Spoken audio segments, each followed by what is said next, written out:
बदलते भारत की शान।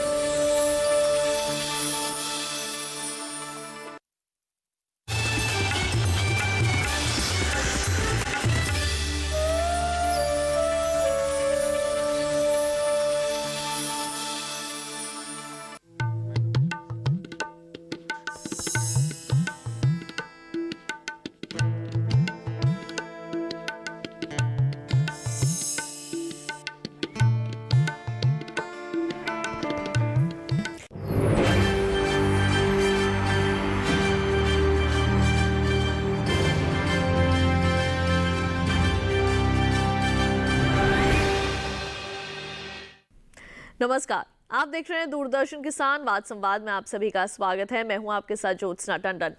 कोविड-19 महामारी का दंश पूरा विश्व झेल रहा है, लेकिन इस महामारी का असर लोगों और उनके आय के साधनों पर कम से कम हो, इसके लिए सरकार ने महत्वपूर्ण कदम उठाए हैं।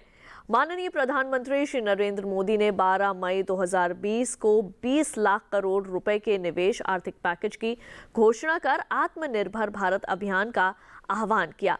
ये राशि भारत की जीडीपी की 10% है। इस आर्थिक प्रोत्साहन पैकेज की तीसरी किस्त के तहत सूक्ष्म खाद्य उद्यमों एफएमई को 10,000 करोड़ रुपए की राहत दी गई है। आज वाद संवाद कार्यक्रम में हम आत्मनिर्भर भारत अभियान के तहत सूक्ष्म खाद्य उद्यम और इसके तमाम पहलुओं पर चर्चा करेंगे।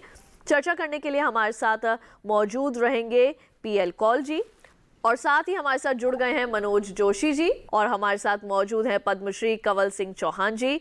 आप तीनों का बहुत बहुत स्वागत है हमारे आज के वाद संवाद कार्यक्रम में। बातचीत का सिलसिला शुरू करने से पहले आइए देखते हैं ये खास रिपोर्ट।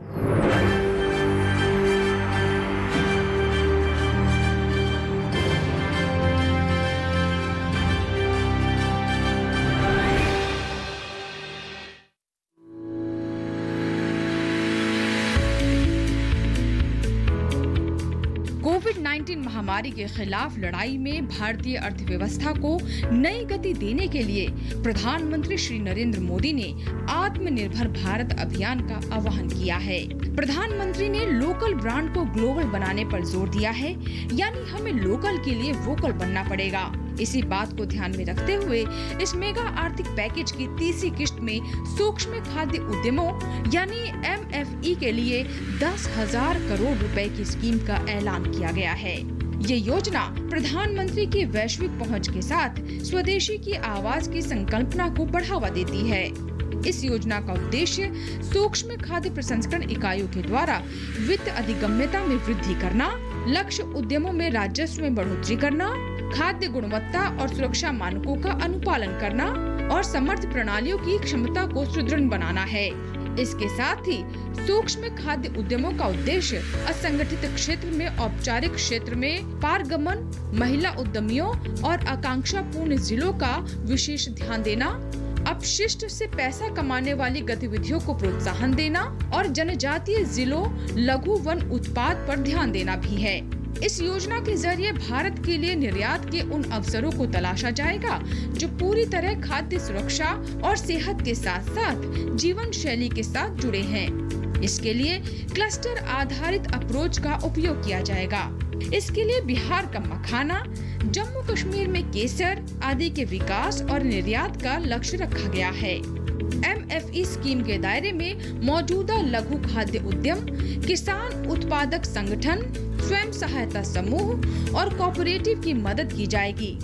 इस स्कीम के जरिए 2 लाख लघु खाद्य उद्यमों को मदद मिलेगी।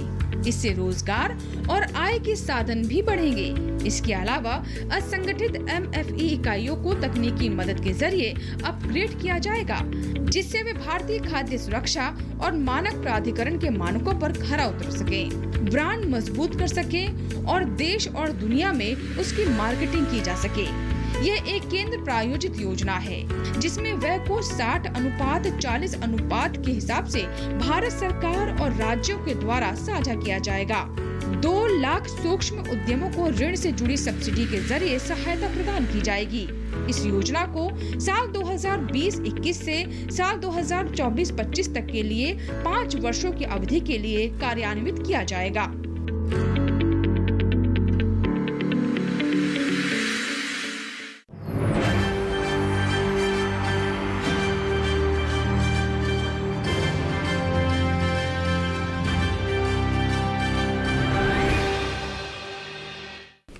तो अभी आपने देखी है खास रिपोर्ट और आइए कार्यक्रम में चर्चा की शुरुआत करते हैं और सबसे पहले रुख करते हैं मनोज जोशी जी का। जोशी जी, सबसे पहले मैं आपसे ये जानना चाहूंगी कि सूक्ष्म खाद्य प्रसंस्करण उद्यमों को औपचारिक रूप देने की योजना एफएमई के बारे में हमारे दर्शकों को विस्तार से जानकारी दीजिए। सूक्ष्म खाद्य उद्योग हमारे देश में करीब 25 लाख हैं, जबकि जो फॉर्मलाइज्ड बड़ा सेक्टर है वो इससे बहुत छोटा है नंबर में, और एम्प्लॉयमेंट भी 60-70% सूक्ष्म खाद्य उद्योगों में है। पर इसके बावजूद और इसमें कैपिटल एम्प्लॉयड भी बहुत कम है और क्रेडिट इनको बैंकों से बहुत कम मिलता है। तो इतना ज़्यादा रोजगार, इतने कम कैपिटल के बावजूद इतना ज़्यादा रोजगार सूक्ष्म खाद्य उद्योगों में हिंदुस्तान में मिलता है।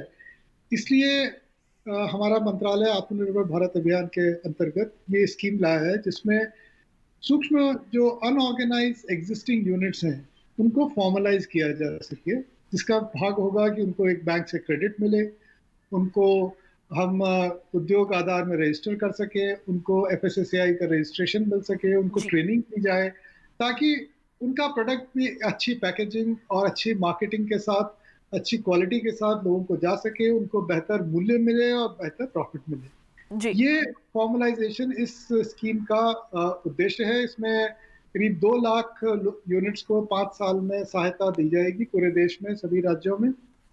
और इसके साथ ही हम कई दूसरे ग्रुप्स भी हैं, जैसे सेल्फ हेल्प ग्रुप्स है, फार्मर प्रोड्यूसर ऑर्गेनाइजेशन FPOs हैं और कोऑपरेटिव्स हैं, उनको भी इसी तरह 35% सब्सिडी के साथ क्रेडिट लिंक सहायता दी जाएगी ताकि वो कैपिटल इन्वेस्टमेंट कर सकें। तो इंडिविजुअल यूनिट्स को जो अनऑर्गेनाइज सेक्टर में है उनको 35% सब्सिडी, जो कि मैक्सिमम सब्सिडी 10 लाख होगी, लोन 30, 40, 50 लाख भी हो सकता है। इस तरह कैपिटल इन्वेस्टमेंट के लिए सहायता दी जाएगी, साथ में ट्रेनिंग, हैंड होल्डिंग सपोर्ट भी दिया जाएगा। इसके साथ ही दो चीज़ें जो इस स्कीम में दूसरों से डिफरेंट हैं। एक तो हमने काफ़ी टेक्निकल, फूड प्रोसेसिंग बड़ा टेक्निकल सब्जेक्ट है क्योंकि इसमें हाइजीन, क्वालिटी वगैरह बड़े इंपॉर्टेंट इश्यूज आते हैं। तो जितने फूड प्रोसेसिंग इंस्टीट्यूशंस हैं, रिसर्च इंस्टीट्यूशंस हैं, PFTRI, ICAR के, CSIR के, स्टेट्स में फूड प्रोसेसिंग टेक्नोलॉजी के तमाम कॉलेजेस हैं, इन सबको इन्वॉल्व कर रहे हैं ताकि ट्रेनिंग में, प्रोडक्ट डेवलपमेंट, अप्रोप्रिएट पैकेजिंग में, उनके माध्यम से हम training support in unorganise sector की यूनिट्स को देंगे। और हम रिसोर्स पर्सन्स जिलों में लगा रहे हैं जो इन लोगों को हैंड होल्डिंग सपोर्ट देंगे, DPR बनाने में, बैंक लोन दिलाने में मदद करना, ट्रेनिंग वगैरह जी। वहीं जोशी जी, साथ में आपसे ये भी जानना चाहूंगी कि अब तक इस योजना को किस तरह से आगे बढ़ाया गया है? ये योजना अभी शुरू किए हुए करीब 1 महीना हुआ है। इस दौरान इस योजना का सबसे अहम एक अप्रोच है, वो है 1 डिस्ट्रिक्ट 1 प्रोडक्ट अप्रोच। तो भारत के सभी राज्यों से हमने रिक्वेस्ट की कि अपनी डिस्ट्रिक्ट्स में का एक प्रोडक्ट आइडेंटिफाई करें और पूरा फोकस स्कीम का उस प्रोडक्ट पे होगा। जैसे अब किसी जगह हल्दी है, किसी जगह इमली है, कहीं लीची बिहार में है या मखाना है, कहीं पापड़ या अचार या भुजिया है, कई जगह दूसरे एग्रीकल्चर प्रोडक्ट्स हैं, कीनो, आम, अमरूद या मिलेट बेस्ड, बाजरा, रागी के बेस्ड प्रोडक्ट्स हैं। तो ऐसे प्रोडक्ट्स एक एक जिले में आइडेंटिफाई करके वो डिक्लेयर करें। तो काफ़ी स्टेट्स, हमने उनसे कहा था 31 जुलाई तक आइडेंटिफाई करें, काफ़ी स्टेट्स के हमारे पास प्रपोजल आ गए हैं। तो इस स्कीम का सबसे बड़ा फोकस इस पे होगा कि 1 डिस्ट्रिक्ट 1 प्रोडक्ट, उनको प्रेफरेंस दी जाएगी इस स्कीम में सहायता में, और कॉमन इंफ्रास्ट्रक्चर और मार्केटिंग, ब्रांडिंग सपोर्ट भी दिया जाएगा। तो ये एक्सरसाइज जो है 1 डिस्ट्रिक्ट 1 प्रोडक्ट की स्टेट्स में काफ़ी आधी स्टेट्स में हो गई है, आधी स्टेट्स में चल रही है और जल्दी ही खत्म हो जाएगी। इसके साथ ही हमने स्टेट्स में को इनिशियल राउंड ऑफ फंडिंग भी दी है ताकि वो ट्रेनिंग शुरू कर सकें। प्रत्येक खास तौर पे सेल्फ हेल्प ग्रुप्स की और FPOs में, और जो दूसरे लोग हैं उनकी ट्रेनिंग अभी शुरू की जाएगी। और स्टेट लेवल टेक्निकल इंस्टीट्यूशंस भी आइडेंटिफाई हो गए हैं ज़्यादातर स्टेट्स में, जिनकी जो ट्रेनिंग में मदद करेंगे। और स्टेट गवर्नमेंट में जो नोडल डिपार्टमेंट है, कहीं एक कृषि विभाग है, कहीं इंडस्ट्रीज डिपार्टमेंट है, कहीं हॉर्टिकल्चर या फूड प्रोसेसिंग MSME का डिपार्टमेंट है। इन डिपार्टमेंट्स ने एक स्पेशल सेल भी बना ली है, कुछ लोग बनाने की तैयारी में हैं। तो इस तरह पिछले 1 महीने में काफ़ी हमको स्टेट्स का बड़ा रुचि मिली है, बड़ा इंटरेस्ट हमको देखने को मिला है, इसलिए हम काफ़ी काम कर सके हैं इस स्कीम के इम्प्लीमेंटेशन में। बिल्कुल जोशी जी, मैं आपके पास लौट कर ज़रूर आऊँगी, लेकिन अब आइए रुक कर लेते हैं पीएल कौल जी का। कौल जी, आपसे मैं ये जानना चाहूँगी कि किस तरह से जो है वो आप किसानों को प्रसंस्करण जो है वो सिखाते हैं, और कौन कौन सी ऐसी खाद्य चीज़ें हैं जिनका प्रसंस्करण हो सकता है?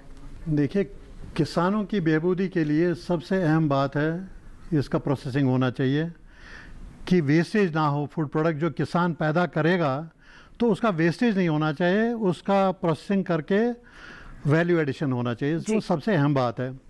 अब जो पिछले 6-7 साल में मिनिस्ट्री ऑफ फूड प्रोसेसिंग ने काम किया है, इतना ये सब्सिडी दे रहे हैं, इतना ये वित्तीय दे सब्सिडी दे रहे हैं जी। इतना ये प्रोत्साहन दे रहे हैं प्रोसेसिंग के लिए।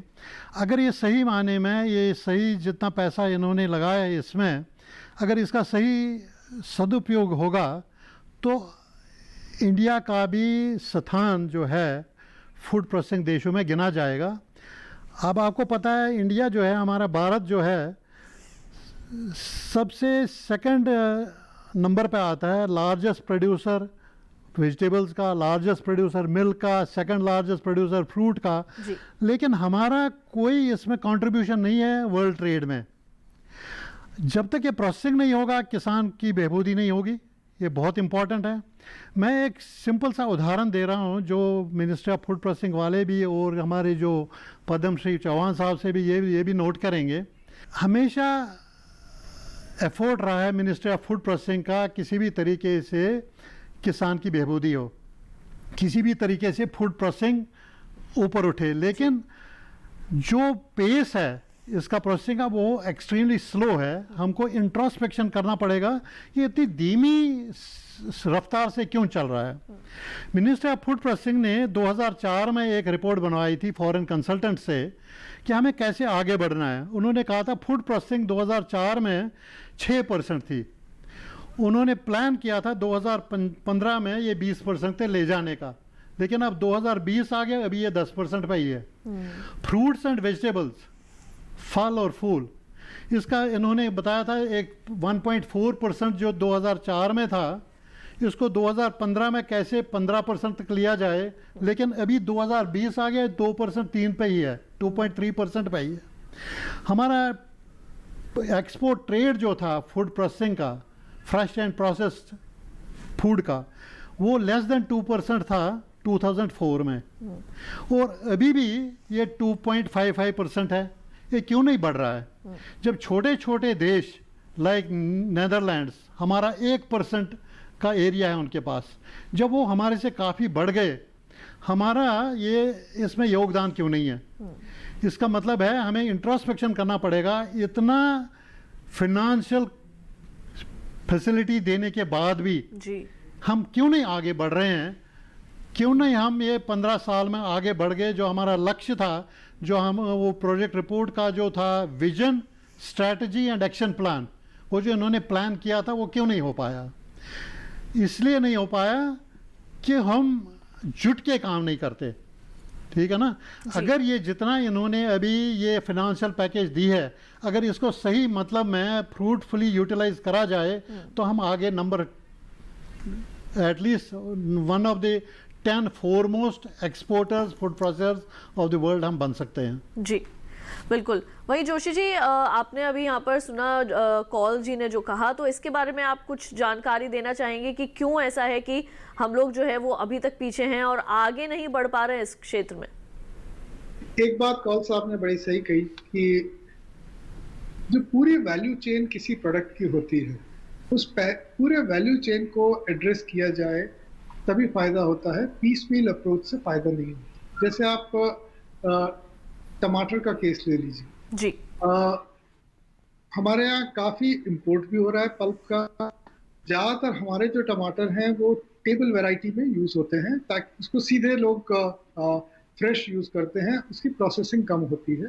कुछ कैटेगरी ऑफ टमाटर की जो प्रोसेसिंग होती है, तो हर तरह के टमाटर की प्रोसेसिंग के लिए वो फिट नहीं होते।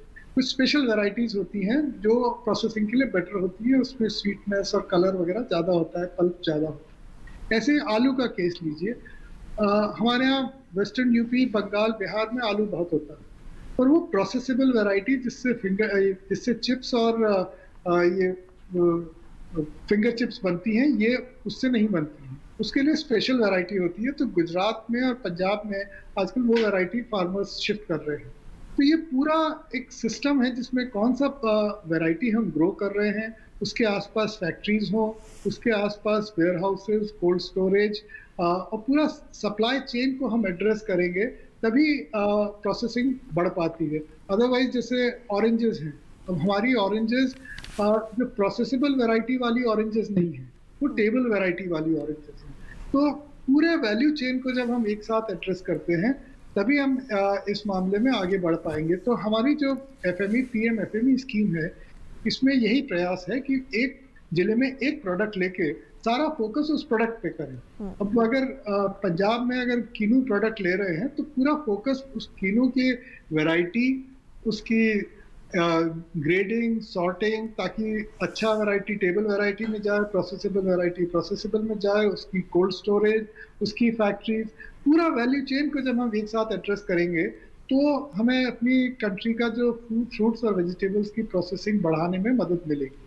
अदरवाइज पीस मील अप्रोच से जो अभी तक हम करते आ रहे हैं, फायदा कम होगा। तो नीति आयोग और फाइनेंस कमीशन में भी अभी कुछ स्टडीज हुई हैं, जिसमें कुछ अभी कॉमर्स और इंडस्ट्री मिनिस्ट्री में भी हमारा काफ़ी इस बारे में चर्चा चल रही है कि एक एक वैरायटी लेके, एक एक प्रोडक्ट लेके उसकी पूरी वैल्यू चेन को, वहाँ पे अभी चैंपियन सेक्टर्स के अंतर्गत मैंगो, पोटैटो और टमाटो, इन वैरायटीज को लेके इनकी पूरी वैल्यू चेन को एड्रेस करने का काम चल रहा है। जी जोशी जी, आपके पास मैं वापस आऊंगी। हमारे साथ कंवल सिंह चौहान जी भी यहाँ पर मौजूद है, एक बार उनका रुख कर लेते हैं। कंवल जी, आपसे मैं सबसे पहले यही जानना चाहूँगी कि आप जो है वो एक किसान है, किस चीज़ की खेती करते हैं और कौन कौन से ऐसे खाद्य उत्पाद हैं जिनकी प्रोसेसिंग करते हैं? मैं गांव अटेरना, जिला सोनीपत से एक किसान हूँ। 1998 में मैंने बेबीकॉर्न की खेती शुरू की थी और बेबीकॉर्न की आज प्रोसेसिंग कर रहा हूँ। बेबीकॉर्न हमारे यहाँ पैक हाउस में पैक होकर यूके भी जाती है और साथ में जो दूसरी बेबीकॉर्न बच जाती है उसको हम प्रोसेस करते हैं।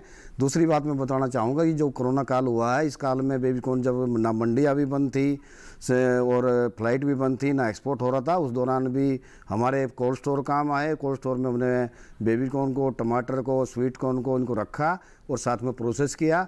मैं ये कहना चाहूँगा कि हमारा जो खाद्य प्रसंस्करण मंत्रालय है भारत सरकार का, ये अच्छी स्कीम है, अच्छा काम कर रहा है। और जो आपने एक स्कीम बनाई अभी, ये माइक्रो सूक्ष्म उद्योग की, ये अच्छी है, पर इसका सरलीकरण किया जाए कि आम किसान भी इसका कैसा फ़ायदा उठाए, वो ज़रूर हो, इसका सरल तरीके से हो, जो मतलब आम किसान को भी इसका फ़ायदा मिल सके। क्योंकि हमारे खेतों में कभी आलू है, कभी गाजर है, कभी मूली है, वेस्ट चली जाती है, कभी टमाटर है, और उसमें जो है लोग ट्रैक्टर चला देते हैं। और टमाटर की हालत कई बार ये होती है कि सड़कों पर टमाटर किसान फेंकते हैं या खेत में ही जोत देते हैं, उसको पर्सनल की सुविधा गांव लेवल पर नहीं है। इसलिए आपने बहुत अच्छी स्कीम चलाई है, परंतु मेरा ये कहना है कि इसका सरलीकरण किया जाए ताकि आम किसान इसका फ़ायदा उठा सके और छोटी यूनिट अपने गाँव में लगा सके और घरों में यूनिट लग सके और उसका प्रोसेस किया जा सके। मैं कुछ उदाहरण आपको दूँगा, जैसे कि गन्ने का सिरका देश में कहीं भी बाज़ार में अवेलेबल नहीं है और इतनी अच्छी चीज़ है कि कोई भी किसान लेना चाहे गन्ने सरकार मुझे मिल जाए, वो मिलता नहीं है। कई बार कुछ राब जो पहले आती थी वो भी नहीं मिलती। कुछ ऐसे आइटम जैसे मूली का अचार चाहिए तो वो भी बड़ा असंभव सा है। तो यदि आपकी स्कीम का लोग फ़ायदा उठाएंगे और ये किसान जो है अपने घरों में प्रोसेसिंग करना सीखेंगे और काम करेंगे, तो ज़रूरी है कि हमें किसान की बचत होगी और किसान की जो फसल है उसका नुकसान नहीं होगा। बिल्कुल यही जोशी जी, मेरा अगला सवाल आपसे इसी के मुतालिक यही रहेगा कि जैसे कि अभी यहाँ पर कंवल जी ने बताया कि किसानों को जो है वो सही जानकारी होना भी बहुत ज़्यादा ज़रूरी है, तो किस तरह से इस योजना का लाभ ले सकते हैं और कहाँ इसके लिए संपर्क किया जा सकता है? ये अभी वैसे कोविड के समय में लोगों को जानकारी देना बड़ा चैलेंजिंग काम है। तो डीडी किसान के माध्यम से हम जानकारी कुछ तो लोग दे पा रहे हैं, पर ये स्कीम स्टेट गवर्नमेंट्स के कृषि या उद्योग विभागों के थ्रू इम्प्लीमेंट की जा रही है। तो जिले में हम अपनी वेबसाइट पे ये डेटा अभी डालने जा रहे हैं कि किस जिले में कृषि विभाग का जो ऑफिस है, डिस्ट्रिक्ट एग्रीकल्चर ऑफिस, उसका ये फ़ोन नंबर वगैरह है और उसमें संपर्क करके इस स्कीम के बारे में ज़्यादा जानकारी ली जा सकती है। वैसे हमारी वेबसाइट पे भी ये जानकारी है, पर जो मेन जानकारी इस स्कीम की, जैसा कि हमारे दूसरे पैनलिस्ट ने बताया कि किसान को क्या फ़ायदा इसमें मिल सकता है, क्या हम सिंपल तौर पे हम किसान को क्या समझा सकते हैं कि किसान को क्या फ़ायदा है। तो ये एक तो स्कीम है फूड प्रोसेसिंग की। फूड प्रोसेसिंग की डेफिनेशन में हम अगर किसान का जो प्रोड्यूस है उसकी ग्रेडिंग, सॉर्टिंग और स्टोरेज को भी हम फूड प्रोसेसिंग मान रहे हैं स्कीम के पर्पस के लिए। तो अगर फार्मर्स का एक ग्रुप, एफपीओ या कोई ग्रुप मिलके ग्रेडिंग, सॉर्टिंग का इंफ्रास्ट्रक्चर लगाना चाहता है और उसके लिए वेयर हाउसिंग का और दूसरा इंफ्रास्ट्रक्चर चाहता है, तो उसकी भी लिए भी मदद की जाएगी। 35% सब्सिडी है और साथ में बैंक लोन का प्रावधान भी है। अगर वो एक प्रोसेसिंग यूनिट लगाते हैं, जैसे कोई गन्ने की कोई क्रशिंग यूनिट है या कुछ और जूस बनाने की यूनिट है, तो उसके लिए भी इसमें स्कीम में मदद की जाएगी। अगर आप इंडिविजुअली कर रहे हैं तब भी मदद की जाएगी, या एक ग्रुप, चाहे सेल्फ हेल्प ग्रुप महिलाओं का हो, चाहे कोऑपरेटिव हो, चाहे फार्मर प्रोड्यूसर ऑर्गेनाइजेशन एफपीओ या कोई भी ऑर्गेनाइजेशन बना के करें, तो उस ग्रुप को भी इस स्कीम में मदद दी जाएगी। जी बिल्कुल। और इसी के साथ यहाँ पे कार्यक्रम में वक्त हो चला है एक छोटे से ब्रेक का। कहीं मत जाइए, जल्द लौटेंगे वापस। देखते रहिए दूरदर्शन किसान।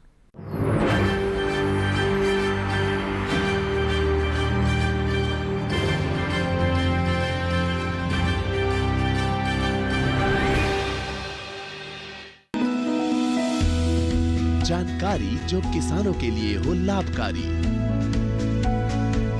समस्याओं पर पड़ेगा समाधान भारी, कृषि की हर बात का ख्याल, कब कैसे की जाए बेहतर देखभाल, जानिए विशेषज्ञों के साथ, देखिए खेत खलिहान, सोमवार से शुक्रवार सुबह 7 बजे डीडी किसान पर।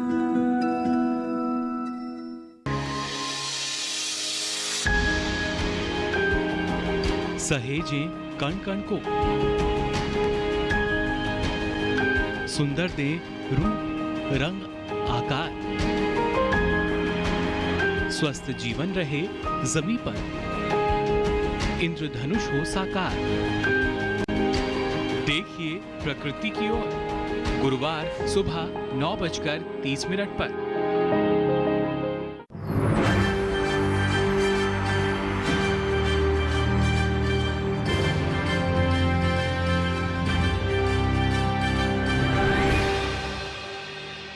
ब्रेक के बाद एक बार फिर आप सभी का स्वागत है कार्यक्रम वाद संवाद में। आज हम आत्मनिर्भर भारत योजना के तहत सूक्ष्म खाद्य उद्यम के बारे में जो है वो जानकारी यहाँ पर प्राप्त कर रहे हैं। इस विषय के ऊपर चर्चा कर रहे हैं। हमारे साथ मौजूद हैं मनोज जोशी जी, पीएल कौल जी और हमारे साथ मौजूद हैं पद्मश्री कंवल सिंह चौहान जी। ब्रेक पर जाने से पहले मनोज जोशी जी से हमने बातचीत करी और यहाँ पर उसी के बारे में कुछ अपने विचार रखना चाहते हैं चौहान जी। आइए उनका रुख करते हैं। जी चौहान जी, क्या कहना चाहेंगे? मैं मनोज जी से कहना चाहूँगा कि जैसे आपने बताया कि एग्रीकल्चर डिपार्टमेंट से किसान संपर्क करे, वहाँ हमने स्कीम दी हुई है। इसी तरह यदि इस स्कीम को सीधा बैंक से ही जोड़ दिया जाए कि किसान जो है बैंक में आवेदन कर ले, मान लिया आप 10 लाख रुपए की सब्सिडी देते हैं, 35 या 40 लाख का प्रोजेक्ट है, उसको एक प्रोजेक्ट रिपोर्ट की एक कॉपी आप पब्लिश कर दे या अपने बुकलेट में छाप दे या इंटरनेट पर डाल दे, उसको फार्म भर कर किसान बैंक में चले और बैंक को सीधी सब्सिडी जो है बैंक के खाते के द्वारा किसान के खाते में या एफपीओ के खाते में या जो भी कोई प्रोसेस यूनिट लगाना चाहता है उसके खाते से जोड़ दिया जाए। ऐसा संभव हो तो ऐसा में आसानी रहेगी। बिल्कुल। जोशी जी, कुछ कहना चाहेंगे आप इसके बारे में? बिल्कुल सही है। हमने दो तरह से अभी सोचा हुआ है। एक तो किसान को बैंक लोन लेने के लिए बैंक दो तरह से लोन देता है ना। एक तो क्रॉप लोन देता है फसल के लिए, वो उसके लिए ज़्यादा डीपीआर वगैरह प्रोजेक्ट रिपोर्ट बनानी नहीं पड़ती। पर अगर आपको कुछ इन्वेस्टमेंट करना है तो एक प्रोजेक्ट रिपोर्ट बनानी पड़ती है उस कि भाई 35 लाख रुपया या 40 लाख रुपया है, इसमें क्या क्या करेंगे, उसमें कितनी रेवेन्यू होगी, क्या कॉस्ट होगी, क्या मशीन की प्राइस होगी। तो किसान को कुछ मदद की ज़रूरत है। तो हमने इस स्कीम में जिलों में एक रिसोर्स पर्सन को अपॉइंट कर रहे हैं जो किसान की मदद करेंगे, या डिस्ट्रिक्ट एग्रीकल्चर ऑफिसर हैं वो मदद करेंगे प्रोजेक्ट रिपोर्ट बनाने में, और उस प्रोजेक्ट रिपोर्ट के साथ किसान फिर बैंक जा सकता है और बैंक सैंक्शन करेगा।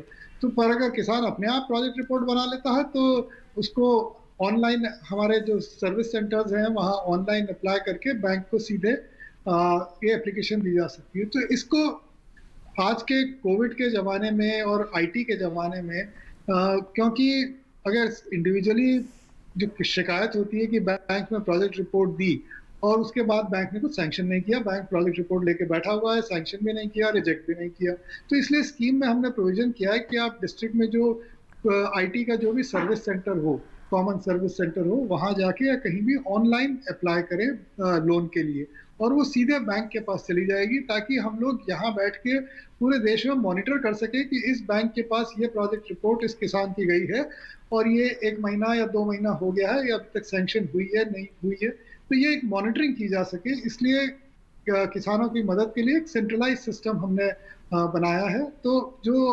हमारे पैनलिस्ट साहब कह रहे हैं, हम वैसे ही ने जो बताया है, किसान सीधे बैंक में दे सकता है पर देगा ऑनलाइन। जी बिल्कुल। और आइए कार्यक्रम में चर्चा को आगे बढ़ाते हैं, रुक करते हैं कॉल जी का। कॉल जी, आपसे मैं ये जानना चाहूँगी कि प्रोसेसिंग के बाद किस तरह से मार्केटिंग जो है वो बहुत ज़रूरी होती है किसानों के लिए, तो किस तरह से मार्केटिंग उनको करनी चाहिए अपने फूड प्रोडक्ट्स की? देखिए, ये बहुत इम्पोर्टेंट विषय है मार्केटिंग। जोशी जी ने कहा, मैंने एक मुद्दा रखा था कि भाई हम पिछले 20 सालों में क्यों इतनी धीमी गति से हम आगे बढ़ रहे हैं, जो हमारा ऑब्जेक्टिव है इसको बढ़ाने का, इतना पैसा भी दे रहे हैं, इतना सब्सिडीज़ भी दे रहे हैं, क्यों नहीं आगे बढ़ रहा है। चौहान सर ने बहुत अच्छी बात कही कि अगर किसान को चाहिए पैसा, वो कैसे इमीडिएटली मिल सकता है, किस तरह मिल सकता है, वो बैंक इसके साथ क्यों नहीं डायरेक्ट जुड़ जाएंगे, तो वो जो भी है उनका। पर 2 चीज़ें हैं। देखो, जोशी जी ने कहा कि हम आगे क्यों नहीं बढ़ रहे हैं, क्योंकि ये पूरी सप्लाई चेन होनी चाहिए। फूड प्रोसेसिंग जो है, इसमें सप्लाई चेन बहुत इंपॉर्टेंट है। तो जो कंज्यूमर है उसके टेबल पे आ गया फूड प्रोडक्ट, तो ये कंप्लीट सप्लाई चेन है।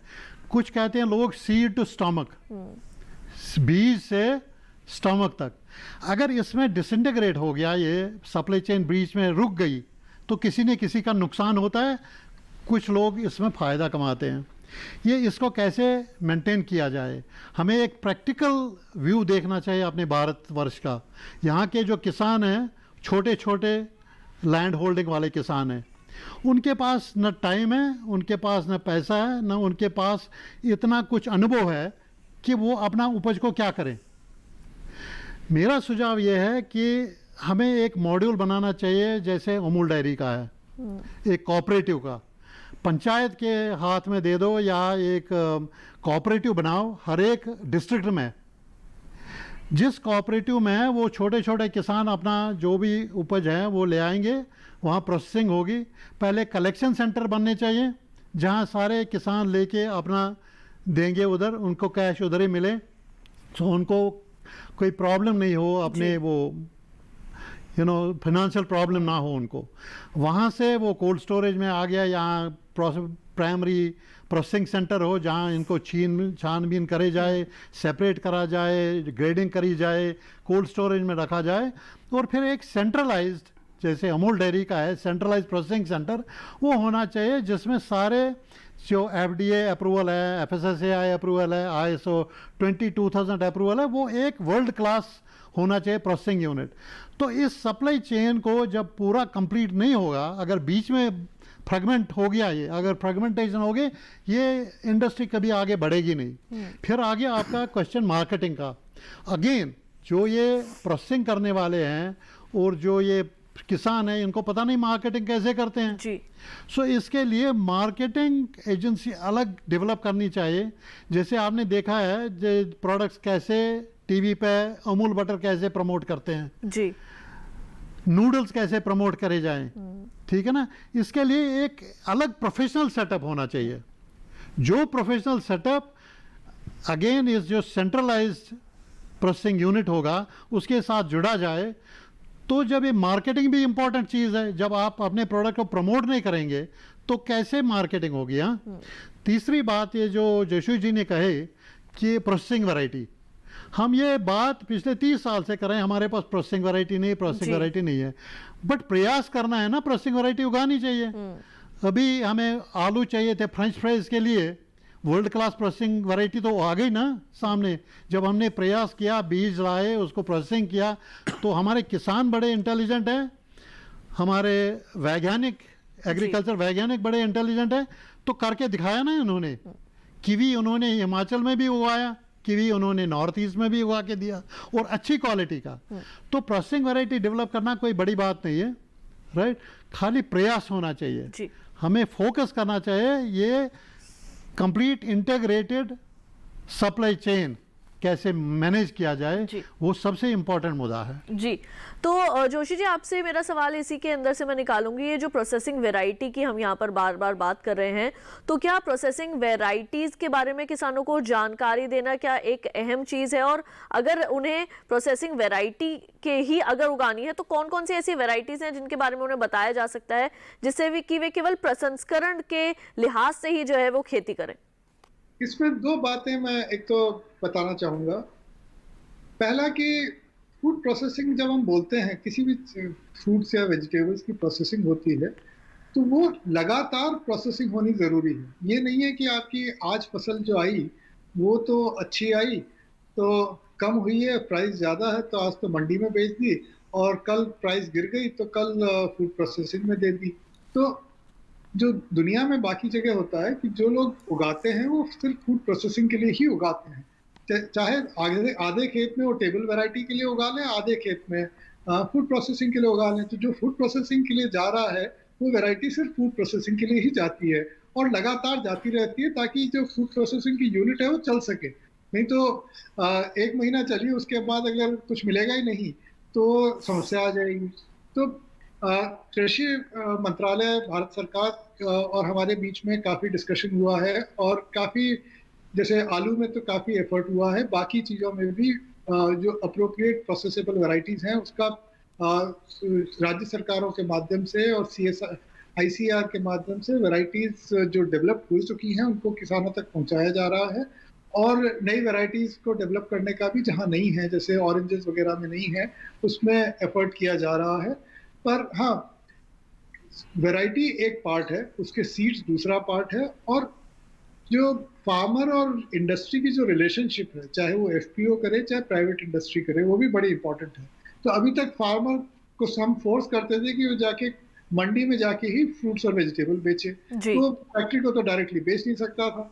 अब जो APMC को पे जो ऑर्डिनेंस भारत सरकार लाई है, उसमें फार्मर को फ्रीडम दी है कि वो चाहे तो APMC की मंडी में जाके बेचे, चाहे तो प्रोसेसर को बेचे।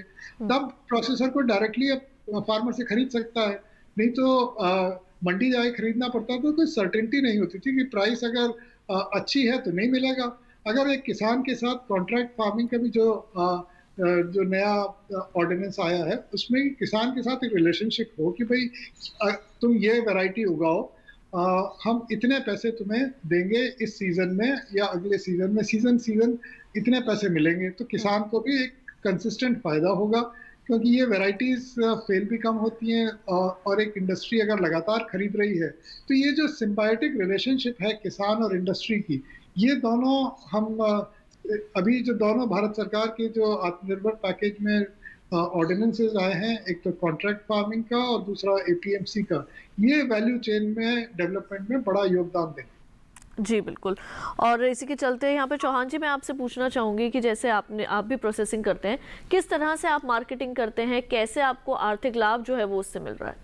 हमारा जो मॉडल है जी प्रोसेसिंग करने का, वो जैसे जी कोल साहब ने बताया, एमूल वाला मॉडल है। किसान हमारे क्षेत्र के बेबी कॉर्न पैदा करते हैं, मशरूम पैदा करते हैं, स्वीट कॉर्न पैदा करते हैं और टमाटर पैदा करते हैं। हमने इनको मिनिमम गारंटी प्राइस दिया हुआ है कि मिनिमम गारंटी, जैसे कि मशरूम हम 50 रुपये किलो लेते हैं, बेबी कॉर्न 50 रुपये किलो कम से कम लेते हैं, टमाटर 4 रुपये किलो लेते हैं, स्वीट कॉर्न 7 रुपये किलो लेते हैं। इससे यदि मंडी मार्केट में महंगे रेट है तो महंगे मंडी में बेचो, और हम भी कई बार महंगा बेचते हैं जब हमें मार्केट मिलती है तो। पर ये जैसा कि कोल साहब ने बताया कि ऐसा होना चाहिए, जैसा ML डूरी ने जगह जगह पर परचेज सेंटर जो है दूध के सेंटर बनाए हुए हैं, इसी तरह से हर गांव में कलेक्शन सेंटर हो सब्जियों के, सब्जियां वहाँ से कलेक्शन होकर जो प्रोसेसिंग में जानी वहाँ से प्रोसेस इंडस्ट्री को चले जाए, और जो मार्केट में जानी वहाँ से मार्केट को चले जाए, ये बहुत ज़रूरी है। और दूसरी बात मैं एक मिनिस्ट्री ऑफ फूड प्रोसेसिंग को और कृषि कल्याण मंत्रालय को बताना चाहूँगा कि जितना हम पैसा कोल्ड चेन के माध्यम से खाद्य प्रसंस्करण उद्योग में दे रहे हैं, 100 यूनिट पीछे से लेकर अभी भी कुछ दोबारा से आया हुआ कोल्ड चेन का। जैसे मैं पिछले मटर का उदाहरण दूंगा, पिछली साल मटर 6 से 10 रुपए किलो थी और इस साल 24-25 रुपए किलो हो गया। तो एक मिनिमम गारंटी प्राइस, जितने उद्योग खाद्य प्रसंस्करण के उद्योग लग रहे हैं, एक मिनिमम गारंटी उत्पादन लागत तय करे कृषि मंत्रालय कि मटर का उत्पादन मान लिया 10 रुपया किलो आ रहा है तो किसान को 10 रुपये जरूर मिले, उसका लागत उनमें भले ही फायदा ना मिले पर नुकसान में किसान ना जाए, तो अगली साल भी पैदा करेगा, नहीं तो अगली साल पैदा करना छोड़ देगा और फिर मटर जो है फिर 30 रुपये किलो हो जाएगी। तो ये व्यवस्था जरूर करें, सरकार का पैसा इतना जा रहा है खाद्य प्रसंस्करण में तो किसानों को भी उसका कोई फायदा उठे, ये ऐसा सरकार को करना चाहिए। जी बिल्कुल, और इसी में चर्चा को आगे जरूर बढ़ाएंगे, लेकिन फिलहाल वक्त हो चला है एक और छोटे से ब्रेक का। जल्द लौटेंगे वापस, कहीं मत जाइए, देखते रहिए दूरदर्शन किसान।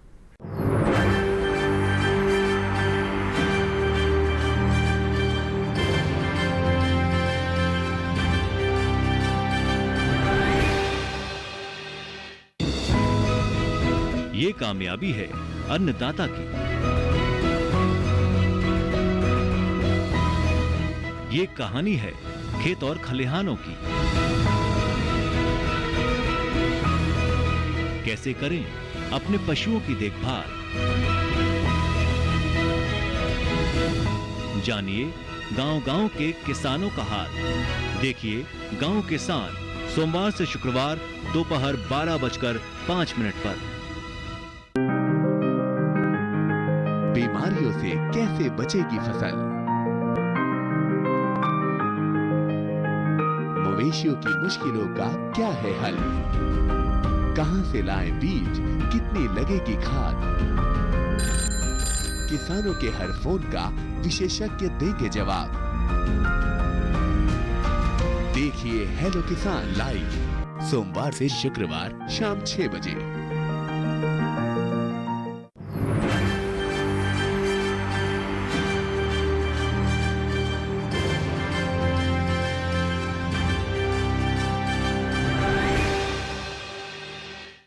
ब्रेक के बाद एक बार फिर आप सभी का स्वागत है कार्यक्रम वाद संवाद में। और आइए आज हम यहाँ पर बात कर रहे हैं आत्मनिर्भर भारत योजना के बारे में, जिसके अंतर्गत हम बात कर रहे हैं सूक्ष्म खाद्य उद्यम की।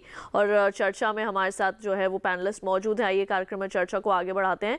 ब्रेक पर जाने से पहले अपने विचार रखे थे चौहान जी ने। आइए रुक करते हैं जोशी जी का। जोशी जी क्या कहना चाहेंगे, जो चौहान जी ने तमाम बातें कही हैं उसके बारे में कुछ जवाब देना चाहेंगे उन्हें? चौहान साहब ने बड़ी सही बात रखी है कि किसान को कंसिस्टेंट की रिस्क बहुत ज़्यादा हो रही है फ्रूट्स और वेजिटेबल्स में। हम व्हीट और राइस के मुकाबले देखें तो फ्रूट्स और वेजिटेबल में मेहनत बहुत लगती है, प्रॉफिट मार्जिन भी बहुत ज़्यादा है, पर रिस्क भी बहुत ज़्यादा है। एक साल 40 रुपये प्राइस होती तो अगले साल 5 रुपये हो जाती। तो ये फार्मर की जो रिस्क है जिसमें उसको फसल एकदम बेकार हो जाती है क्योंकि प्राइस कुछ मिल ही नहीं रही होती है, ये रिस्क कैसे कम की जाए, ये फ्रूट्स और वेजिटेबल की कंसिस्टेंट ग्रोथ के लिए बड़ा इंपॉर्टेंट है। और ये रिस्क फूड प्रोसेसिंग के द्वारा ही कम की जा सकती है, क्योंकि जब प्राइस गिर गई है तो इतना प्रोडक्शन ज़्यादा होने से ही गिरी है या फिर कोई लॉजिस्टिकल शॉक लगता है, उसके कारण जैसे अभी कोविड में हुआ। तो हम फूड प्रोसेसिंग जितना लोकल लेवल पर डेवलप कर पाएंगे उतना ज़्यादा फार्मर को सपोर्ट मिल पाएगा, ताकि जब फसल ज़्यादा हो तो एक मिनिमम प्राइस मिल सके। अब इसमें सरकार और एफपीओस ये मिल के काम करेंगे तभी हो पाएगा। अभी भारत सरकार, प्रधानमंत्री जी ने कुछ समय पहले घोषणा की थी कि 10,000 एफपीओस देश में विकास किए जाएंगे अगले कुछ साल में। अभी 2-3 हज़ार एफपीओस फार्मर प्रोड्यूसर ऑर्गेनाइजेशन देश में बन गए हैं और बाकी एनसीडीसी, नाबार्ड और small farmer agri business consortium और कृषि मंत्रालय बाकी एफपीओस डेवलप कर रहा है। तो हमारी स्कीम जो पीएमएफएमई स्कीम है, इसमें भी एफपीओस का बड़ा योगदान होगा, बड़ा रोल होगा कि उनको हम सपोर्ट दें, ताकि वो जैसे अब सोनीपत की बात कर रहे हैं चौहान साहब की, वहाँ पे अगर एफपीओ लोकल लेवल पे फूड प्रोसेसिंग इंडस्ट्री डालना चाहता है तो हमारी स्कीम से हम पूरी तरह उनको मदद करेंगे। साथ ही अगर वहाँ पे कोई और कॉमन प्रोसेसिंग फैसिलिटी डलनी है, चाहे वो स्टेट एजेंसी की तरफ से हो, चाहे एफपीओ की तरफ से हो, चाहे प्राइवेट इंडस्ट्री की तरफ से हो, उनको भी 35% सब्सिडी और बाकी सपोर्ट और लोन हमारी तरफ से मिलेगा। और साथ में जो उसके लिए ट्रेनिंग और जो मदद चाहिए, जो जैसे हरियाणा एग्रीकल्चर यूनिवर्सिटी की तरफ से या हमारा जो फूड प्रोसेसिंग इंस्टीट्यूट है निफ्टेम कुंडली सोनीपत में, ये पूरी मदद भी दी जाएगी। तो जब हम टेक्नोलॉजी को लेके आएंगे और फाइनेंस गवर्नमेंट और बैंक की तरफ से और एफपीओज जो हम प्रमोट करने की कोशिश कर रहे हैं, ये सब मिलके जो जैसा चौहान साहब ने कहा है कि अमूल मॉडल हम बना सकें, तो इसी का प्रयास हमारी पीएमएफएमई स्कीम में है। जी, वहीं जोशी जी, अगर हम इस योजना में निर्यात की बात करें तो भारत के लिए निर्यात के उन अवसरों को तलाशा जाएगा जो पूरी तरह से खाद्य सुरक्षा और जो सुरक्षित जीवन शैली है उसकी ओर जो है वो बातचीत करता है।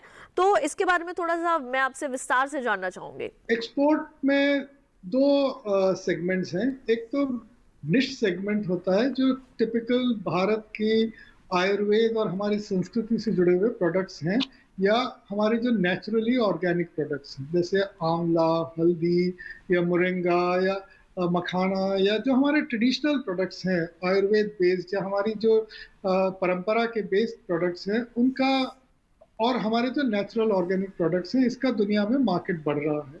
तो एफर्ट सरकार का ये है कि इनके लिए एक प्रमोशन किया जाए ताकि इनका मार्केट दुनिया में लोगों को बताया जाए इनके बारे में, और इनके मार्केटिंग में मदद की जाए, पैकेजिंग में और इनकी सप्लाई चेन में मदद की जाए। एक तो ये सेगमेंट है, पर ये छोटा सेगमेंट है, ये निश प्रोडक्ट्स हैं, इनका मार्केट बहुत बड़ा नहीं हो सकता, पर ये बड़े इंपॉर्टेंट प्रोडक्ट्स हैं हमारी कल्चर और कंज्यूमर के लिए भी, पर इसकी बड़ी डिमांड बढ़ रही है। दूसरा है जो बल्क प्रोडक्ट्स हैं जिनका एक्सपोर्ट काफ़ी बिलियंस ऑफ डॉलर्स में जा सकता है।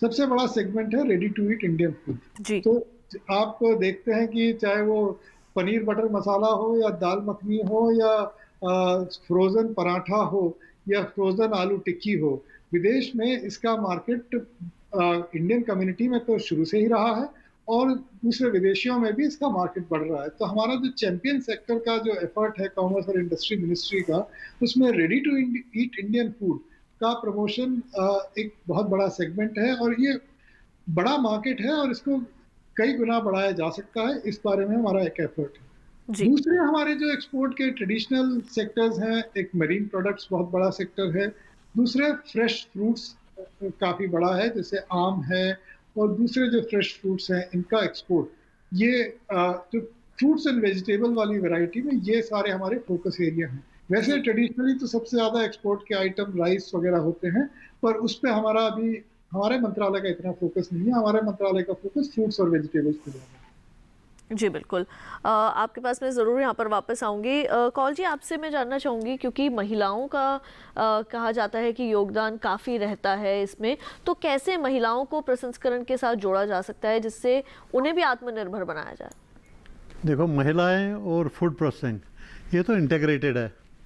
इसमें कोई जितना महिलाएं इसको प्रोत्साहन दे सकते हैं, और उसका तो नंबर वन, जैसे इन्होंने कहा जोशी जी ने, niche products means ready to eat delicacies of India. जी, they can be produce only, महिलाएं ही प्रोड्यूस कर सकती हैं वो डेलिकेसीज ऑफ इंडिया। और अगर उनको एक जोग्राफिक इंडेक्सिंग करनी पड़ेगी तो फिर एक्सपोर्ट किया जाए, उसका वैल्यू एडिशन काफ़ी बढ़ जाएगा, राइट। सो महिलाओं का बहुत अप्रिशिएटिव रोल होगा इसमें जी। और जैसे निर्यात की बात आपने छेड़ी, इसमें we have to think big.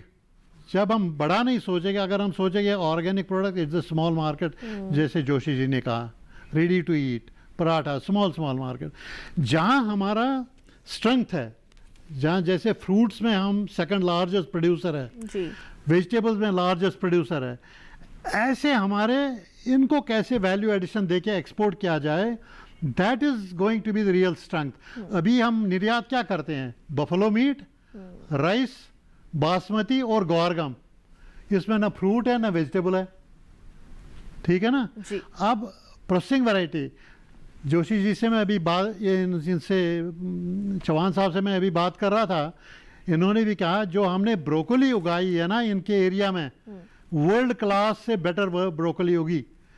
So broccoli उगाना या कोई भी प्रोडक्ट उगाना वर्ल्ड स्टैंडर्ड का ये कोई बड़ी बात नहीं है। तो इसको ऐसे चीज़ों को प्रोसेसिंग करके एक्सपोर्ट करना, unless we think big we will not be big.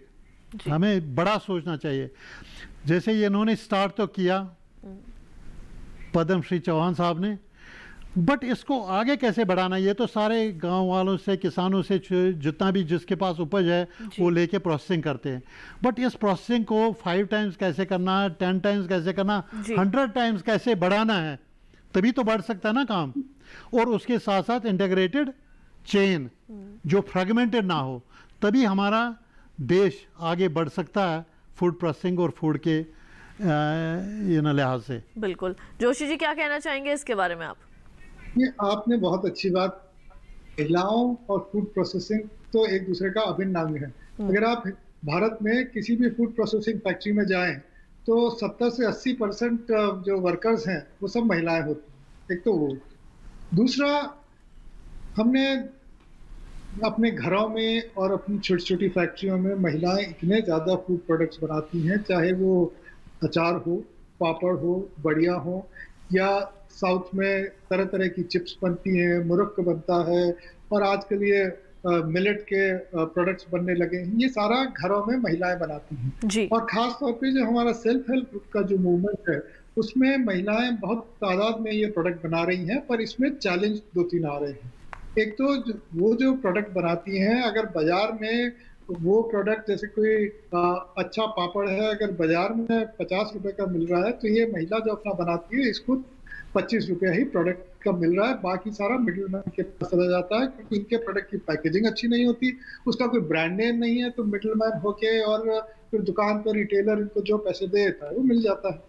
तो एफर्ट हमारा इस स्कीम में ये है कि हम महिलाओं के जो सेल्फ हेल्प ग्रुप्स हैं उनको साथ में लाके एक जिले में, जैसे अब अमृतसर की बात करें, तो अगर अमृतसर के पापड़ जो वहाँ के सेल्फ हेल्प ग्रुप में महिलाएं बना रही हैं उनका एक कॉमन ब्रांड बना के अमृतसरी पापड़ का अगर उसको हम बेच पाएंगे तो वो जो 25 रुपए की बजाय उनको 40 रुपए मार्केट में मिलेगा, उनको प्रॉफिट मिलेगा, उनको नाम मिलेगा। और अभी जो जैसे अगर वो 20 करोड़ की कुल अगर सेल हो रही है अमृतसर में, तो वो मार्केट अगर अच्छी पैकेजिंग और ब्रांडिंग के साथ हम 50 करोड़ का मार्केट वो बना सकते हैं।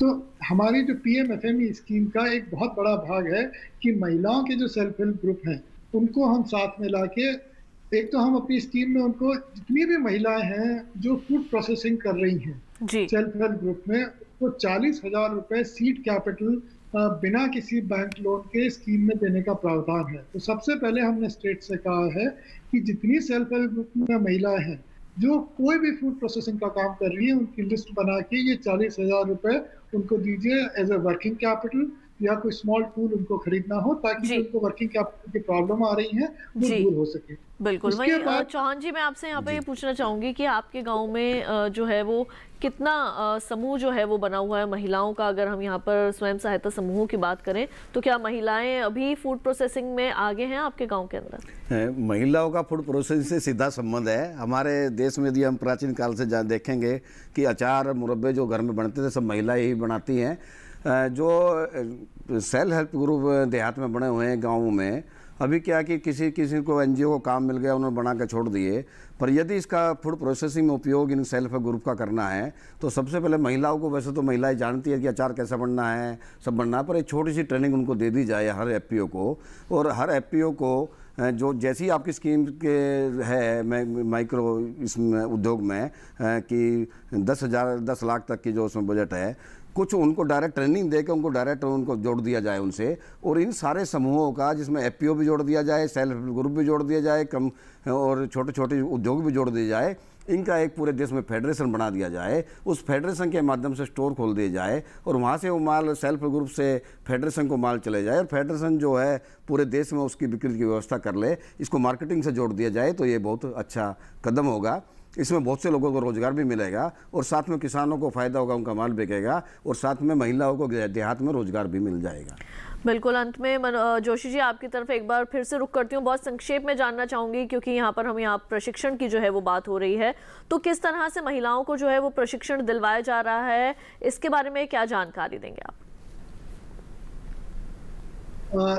वैसे कोविड समय में प्रशिक्षण देने में थोड़े चैलेंजेस आ रहे हैं हमें जी। तो एक तो हम काफी फिल्में, हमारे जो टेक्निकल इंस्टीट्यूशंस हैं उसके माध्यम से हम फिल्में बना रहे हैं प्रशिक्षण देने के लिए।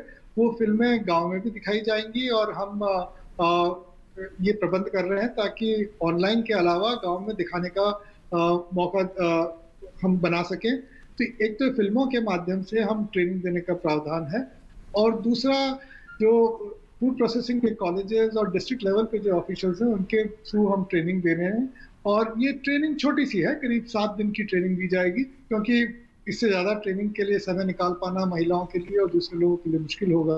तो फोकस जैसे आपने बताया पूरा इस ट्रेनिंग पे है जी। और इसी के साथ आप लोगों का बहुत बहुत धन्यवाद, आप लोग यहाँ पर आए, आपने इतना समय दिया और साथ ही इतनी अच्छी जानकारियाँ जो है वो हमारे दर्शकों तक पहुँचाई, उसके लिए आप सभी का बहुत बहुत शुक्रिया। तो इसी के साथ हमारे आज के वाद संवाद कार्यक्रम के इस अंक में बस इतना ही। उम्मीद है कि हमारी आज की चर्चा से आप सभी को ज़रूर लाभ मिलेगा। अगली बार फिर होंगे हाजिर एक नए विषय के साथ और करेंगे वाद संवाद। तब तक के लिए मुझे दीजिए इजाज़त। आप देखते रहिए दूरदर्शन के साथ। नमस्कार।